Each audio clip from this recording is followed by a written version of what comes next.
Hello everybody and welcome back to the Fantasy Football Fix YouTube channel. My name's FPL Phillips, or Eddie, and today I'm going to be taking you through my team reveal ahead of Game Week 2, the kind of transfers I'm thinking up, who I'm going to be captaining as well, which is more of a difficult decision for me with the personnel in my side, and then also we're going to be taking a look at some of the top 10 predicted point scorers ahead of Game Week 2 as well, to try and help you guys out with the transfers you should be making. So make sure you subscribe down below for all good content to come over the course of the 23-24 season with us here at Fantasy Football Fix. And of course, leave a thumbs up on the video at the end if you do enjoy it.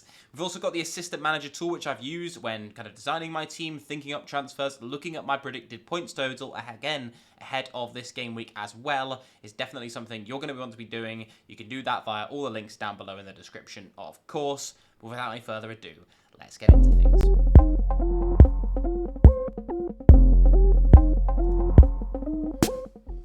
And for Game Week 2 is probably one of the most lackluster game weeks of the year, to be honest, because the aim for the majority of experienced managers is to try and just roll your transfer, which is never the most exciting thing in the world. But this is my team anyway, and we kind of have a talk through how I got on in Game Week 1 as well, and some discussion around different picks that I nearly went for, different picks that you guys maybe nearly went for as well, whether it's worth maybe making the switch over to someone else that maybe I own, or someone that maybe you guys who are watching this video right now own yourselves.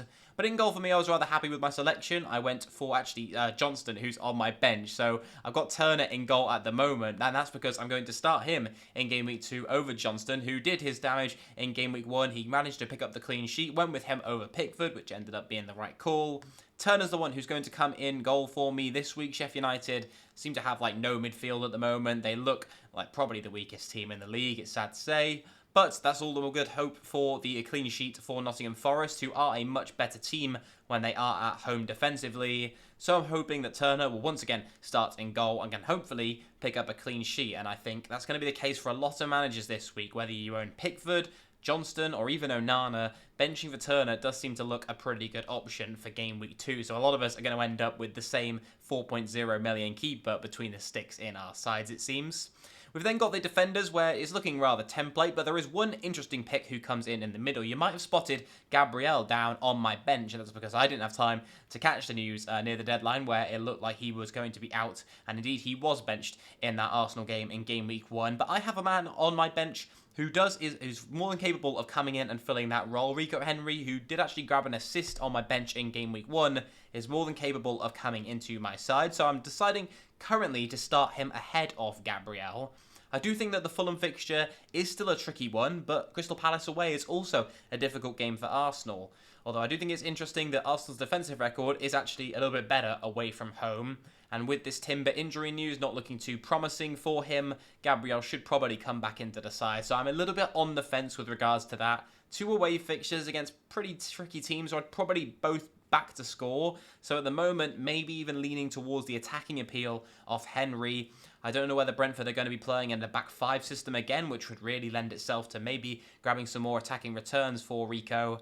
But yeah, getting forward on that left wing back position really looked promising, and I hope it continues into future game weeks as well, because I really like the look of him. And Boom, missing that massive open goal chance from another Henry assist, so we could have had two in that game. And I'm really, of course, happy with how Chilwell and Estupinian did in Game Week 1 as well. Could have had even more returns from the pair of them. With Estupinian, probably could have had about 5 assists, and Chilwell having that goal VAR'd out as well. But they've got nice fixtures, albeit all away fixtures across the back line in terms of the defence. But we'll move into the midfield then, where it's kind of already been spoiled, who my captain's armband is currently on, and that is, of course, Mohamed Salah. It was between him and Erling Haaland up front. But before we get into the rest of the midfield, let's have a touch on the captaincy discussion now.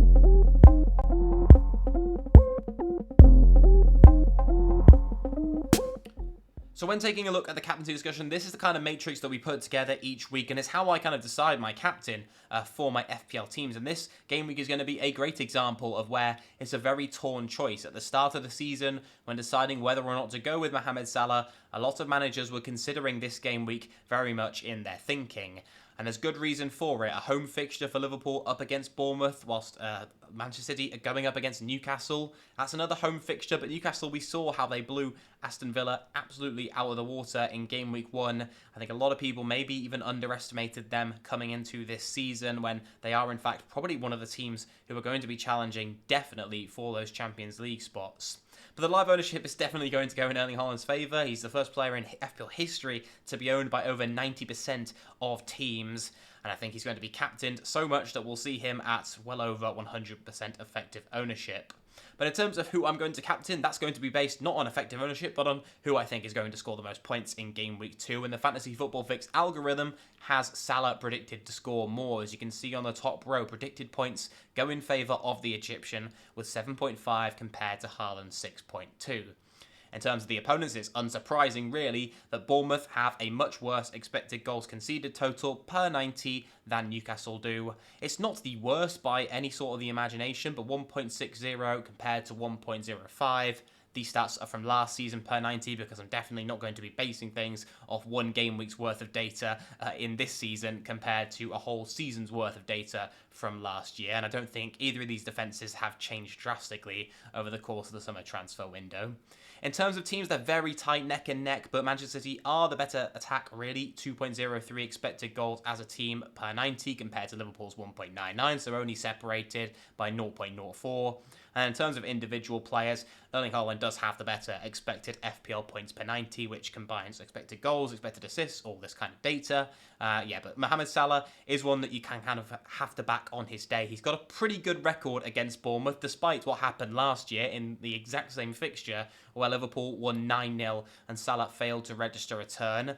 If anything, I see that a little bit as a positive. Of course, I would have preferred it if Salah had got a few returns in that fixture, but the fact that Liverpool managed to have such a comprehensive victory, in their first game at Anfield of the season, they're going to be out in front of the crowd, wanting to impress. I know this isn't very statistical analysis, but in my view, I really like the look of Mohamed Salah, and as much as it pains me to go against Erling Haaland and kind of put my rank on the line this early in the season, potentially do it some damage, I think this is a game week where you just have to kind of commit to it if you went with Salah at the start of the season, and unless there's some weird rumours that maybe he's benched because of some kind of disciplinary thing. We saw how unhappy he was to be subbed off when they needed a goal against Chelsea, of course, but right now my armband is firmly on Mohamed Salah, and to be honest, I'm not sure that's going to change before the deadline.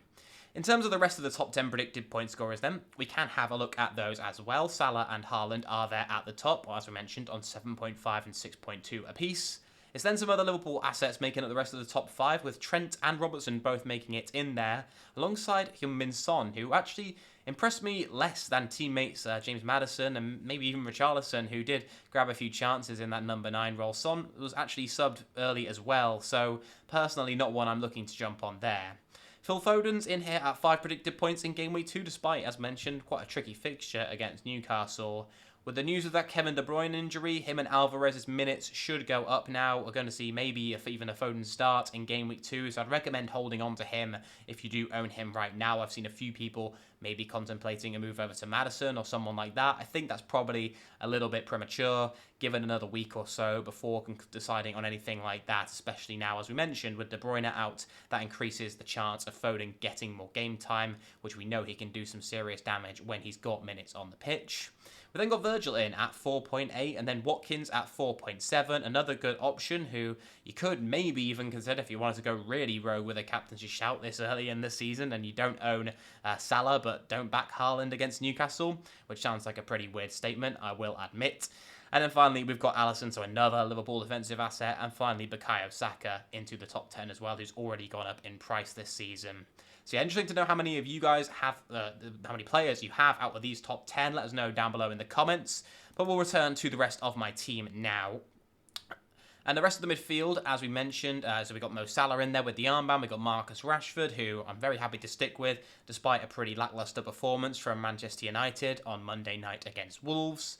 We've then got Matoma, we've got Saka, and we've got Mbeumo as well. So another 4 away fixtures alongside Salah's one solo home game that's looking very lonely in that midfield, but definitely not looking to rush any of these guys out of my team. Saka, Matoma, and Mbeumo all returned in Game Week 1, hoping that can continue into Game Week 2. And then finally, we've got the forwards of my lineup, Erling Haaland with the vice-captain's armband, and finally João Pedro, who was another one who grabbed a return in Game Week 1 with that penalty. Probably should have scored the open goal that he had very early on in the game and wouldn't have needed that penalty later on, but that's why we go for penalty takers like Mbeumo, like João Pedro, who both grabbed returns from the spot in Game Week 1. And that's why we own them, because they have the potential to get those goals where maybe they haven't had the best game, they can still get a spot kick from 12 yards, put it away, and get you some decent points for your team, especially if you're in midfield and you're getting the 5 points for a goal over a striker's 4. So yeah, very happy with my team at the moment. 84 points it scored in game week 1. I'm hoping for a similarly high score maybe in game week 2, but the algorithm is only predicting me 52 points in this game week. Maybe that's because I haven't got the captain's armband on Erling Haaland, but we saw the algorithm actually having Salah scoring higher, so my predicted points total would go down. Probably just due to the fact that Erling Haaland's not going to get maybe triple-digit haul this week or whatever it is. Double digits, I should say. Maybe not over 20 points. I'm probably speaking it into existence now. Given that I've got the captain's armband on Salah, I should probably keep my mouth shut and stop saying that Haaland's not going to perform against Newcastle. But we shall wait and see. Let me know what your guys' predictions are for this game week down below in the comments. Do you agree with my decision to captain Mohamed Salah? Do you own him yourself? And if you did, but don't own him, would you be captaining him? I'm interested to hear your guys' opinions down below in the comments. Thank you very much for tuning in, everyone, for another Eddie's team reveal, and I wish you guys all the best of luck for game week 2 if I don't see you before then. But we'll be returning for Eddie versus the algorithm tomorrow here on the channel, so make sure you don't want to miss that one by hitting the subscribe button. I'll hopefully catch you there and see you in the next video. Goodbye.